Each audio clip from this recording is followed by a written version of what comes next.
ડાકોરમાં આજે ફાગણી પૂનમની શ્રદ્ધાભેર ઉજવણી કરવામાં આવી રહી છે। યાત્રાધામ ડાકોરના રણછોડરાય મંદિરમાં દર્શનાર્થીઓનું ઘોડાપૂર ઉમટી પડ્યું છે।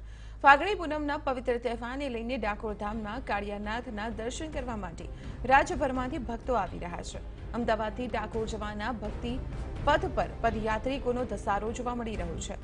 રણછોડરાયજીના દર્શન માટે ભાવિક ભક્તો પગપાળા પહોંચી રહ્યા છે। ડાકોર જતા તમામ રસ્તાઓ જય રણછોડ માખણચોરના નાદથી ગુંજી ઉઠ્યા છે।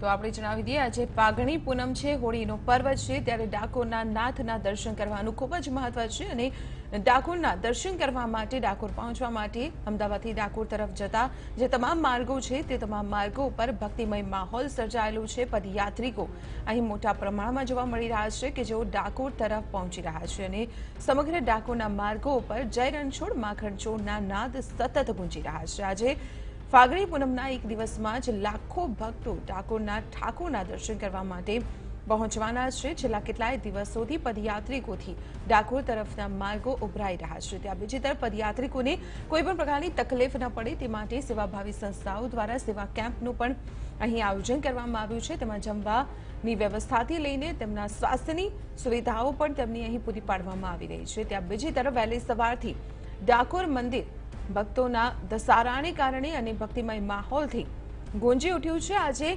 ફાગણી પૂનમના પર્વ પર લાખોની સંખ્યામાં ભક્તો ડાકોર પહોંચશે અને ડાકોરના નાથના દર્શન કરશે।